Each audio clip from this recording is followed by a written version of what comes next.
অযোধ্যায় রাম মন্দির তৈরি করেছেন হিন্দুরা, কোনো সরকারি টাকায় তা হয়নি। এখানে 200 কোটি টাকা খরচ করে জগন্নাথ ধাম কালচারাল সেন্টারকে মন্দির বলে চালাচ্ছেন। আপনারা ওই দিন টিভির পর্দায় চোখ রাখবেন। ওই দিন 1 লক্ষ হিন্দু সমাবেশ করে সব ফাঁস করব। দীঘায় জগন্নাথ মন্দির তৈরি করা নিয়ে রাজ্য সরকারকে তোপ শুভেন্দু অধিকারীর। আগামী 29শে এপ্রিল উদ্বোধন রয়েছে জগন্নাথ মন্দিরে। 200 কোটিরও বেশি খরচে নির্মিত এই মন্দির। রাজ্য সরকার বলছে যে ধর্মীয় পর্যটন প্রচারে এই জগন্নাথ মন্দির অন্যতম গুরুত্বপূর্ণ একটা জায়গা হবে। 28শে এপ্রিল থেকে শুরু হয়ে যাবে পূজা প্রক্রিয়া। তাতে অংশগ্রহণের কথা আগেই ঘোষণা করেছেন মুখ্যমন্ত্রী মমতা বন্দ্যোপাধ্যায়। সাধু সন্ত ও বিশিষ্ট ব্যক্তিরাও উপস্থিত থাকবেন উদ্বোধন অনুষ্ঠানে। 30শে এপ্রিল থেকে সর্বসাধারণের জন্য দরজা খুলে দেওয়া হবে। শুক্রবার বীরভূমের রামপুরহাটে তারাপীঠ মহাশ্মশানে অবৈধ নির্মাণ করে সনাতনী বৈষ্ণব সমাজের অবমাননা ও তারাপীঠ রামপুরহাট ডেভেলপমেন্ট অথরিটির দুর্নীতির অভিযোগ সহ রাজ্য জুড়ে সনাতনী সমাজের উপরে নির্যাতন ও অত্যাচারের প্রতিবাদে বিজেপি অবস্থান বিক্ষোভ করে।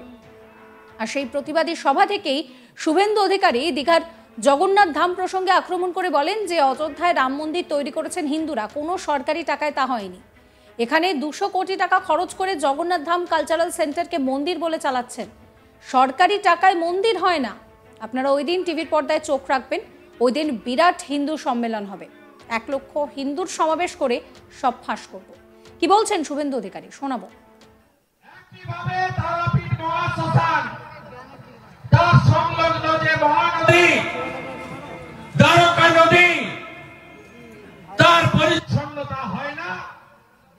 সরকারের কোন উদ্যোগ নেই। উদ্যোগ থাকবে কোথা থেকে?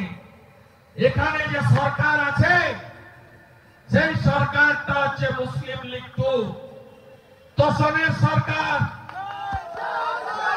এই সরকারের কাজ হচ্ছে হিন্দুদের উপরে আক্রমণ করা। বড় বড় কথা। 22শে জানুয়ারি 2024 492 বছর পরে যেদিন রাম মন্দিরের উদ্বোধন হলো, সরকারি টাকায় নয়, সব হিন্দুর নিধিতে। আর দীঘার ওই জগন্নাথ মন্দির বলে যেটা চালাচ্ছেন জালি হিন্দু মমতা ব্যানার্জি, ওটা জগন্নাথ মন্দির নয়। হিটকোতে টেন্ডার আর 200 কোটি টাকা বরাদ্দ, সরকারি টাকা। এক সরকারি টাকায় মন্দির হয় না। হিন্দুরা অত অভাবী বা গরিব হয়ে যায়নি। আমাদের কোন মন্দির সরকারি টাকায় হয় না, রাম মন্দিরও হয়নি। লেগেছে 2200 কোটি, আমরা দিয়ে দিয়েছি 3500 কোটি। ওটা পৃথিবীর হিন্দুরা। ওটা শ্রী শ্রী জগন্নাথ ধাম কালচারাল সেন্টার। কাগজে লিখে রেখেছেন, টেন্ডারে লিখে রেখেছেন কালচারাল সেন্টার। আর হিন্দুরা এক হচ্ছে। হিন্দুরা মোদীজির পিছনে দাঁড়াচ্ছে। হিন্দুরা যোগীজির মতো, উত্তরপ্রদেশের মতো সুশাসন সুরক্ষা চাইছে। আর আপনি জগন্নাথ ধাম কালচারাল সেন্টারকে জগন্নাথ ধাম মন্দির বলছেন।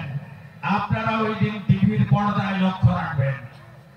অর্ধেক যদি মমতা ব্যানার্জি থাকে, অর্ধেক বিরোধী দলনেতা শুভেন্দু অধিকারীও থাকে। ওই দিন বিরাট হিন্দু সম্মেলন হবে। 1 লাখ হিন্দুকে নিয়ে এই জালি হিন্দুর কীর্তি ফাঁস করব।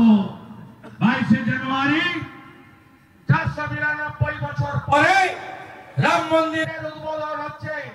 আর আপনি পার সার্কাসে মিছিল করছেন, সম্প্রীতির মিছিল। মহাকুম্ভের অমৃত স্নান, এক হয়েছে হিন্দুস্তান। 66 কোটি হিন্দু স্নান করছে। আর বিধানসভায় দাঁড়িয়ে বলছে ওটা মহাকুম্ভ নয়, মৃত্যু কুম্ভ। এরপরেও বরদাস্ত করবেন? 500,000-এ বিক্রি হবেন? পুলিশের ভয় মাথা নত করবেন? জিহাদিদের আক্রমণের ভয় সারেন্ডার করবেন? হাতের বাইরে তো চলে গেছে বন্ধু নানু, হাতের বাইরে তো চলে গেছে লাভপুর। নলহাটি হাতের বাইরে চলে গেছে বীরভূম।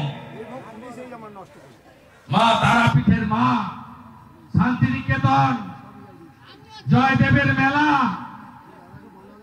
বাউলে প্রসিদ্ধ জনজাতি জঙ্গলমহল, অপরূপ বীরভূম আজকে তো নেই। সব নদীর বালি ফাঁকা করে দিল ওরা, কয়লার অস্তিত্ব নেই, পাথরের কারবার চলছে। এদিকে ইসলাম, ওদিকে টুলু, নতুন বোতল পুরনো মদ, চলছে চলবে, 100 টাকা উঠবে, 75 টাকা ভাইপোর কাছে যাবে। একই সঙ্গে তিনি দেউচা পাচামি প্রসঙ্গে বলছেন যে 29 তারিখ ডকুমেন্ট নিয়ে আসছে, আপনারা তৈরি থাকুন, আপনাদের জন্য 20 সেট জেরক্স করে নিয়ে আসবো। শামিরুল ও বিধান রায় কি করেছে তা ফাঁস করে দেব। শিক্ষক নিয়োগ দুর্নীতির থেকেও দেউচা পাচামিতে বড় সড় দুর্নীতি হয়েছে অভিযোগ করছেন শুভেন্দু অধিকারী। কি বলছেন তিনি, শোনাবো আপনাদের। প্রত্যেকের একটা লক্ষ্য থাকে, ও হিসাব করে দেখছে কতগুলো রিগিং করতে পারবো, কতগুলো জায়গায় মুসলিম ভোট বেশি আছে, কতগুলো জায়গায় ছাপ্পা মারবো, কতগুলো জায়গায় ইভিএম চেঞ্জ করব, কতগুলো কি করবো, এইসব করে দেখছে। গতবারে 213 হয়েছিল, এবারে যদি 215 পাওয়া যায়। আর আমরা রাজনৈতিক অঙ্ক করছি, 210টা সিট আছে পশ্চিমবঙ্গে, যেখানে ওই সকল পুষ্টিকরণের ভোট ব্যাংকে বাদ দিয়েও যদি হিন্দুরা এক হয়, জনজাতিরা 7 দেয়, তাহলে 210টা সিট আছে যেখানে অন্যদের সাহায্য লাগবে। একদিকে দেউচা পাচামি নিয়ে তিনি রাজ্য সরকারকে কটাক্ষ করছেন। তিনি বলছেন যে দেউচা পাচামিতে শিক্ষক নিয়োগ দুর্নীতির চেয়েও বড় দুর্নীতি হয়েছে। তিনি 29 তারিখ সমস্ত প্রমাণ দেবেন, 20 সেট করে জেরক্স করে নিয়ে আসবেন। অন্যদিকে অযোধ্যার রাম মন্দির নিয়েও কিন্তু তিনি বলছেন যে রাম মন্দির হিন্দুরা তৈরি করেছেন, আর এই জগন্নাথ ধাম যা তৈরি হচ্ছে, যেখানে 200 কোটি টাকা খরচ হয়েছে, সেই নিয়েও কিন্তু রাজ্য সরকারকে রীতিমতন তোপ দাগছেন বিরোধী দলনেতা শুভেন্দু অধিকারী। তিনি বলছেন যে আপনারা ওই দিন টিভির পর্দায় চোখ রাখবেন, ওই দিন 1 লক্ষ হিন্দুর সমাবেশ হবে, সমস্ত কিছু ফাঁস হয়ে যাবে। দীঘায় জগন্নাথ মন্দির তৈরি করা নিয়ে রাজ্য সরকারকে তোপ শুভেন্দু অধিকারীর। আগামী 29 এপ্রিল উদ্বোধন হবে এই জগন্নাথ মন্দিরের।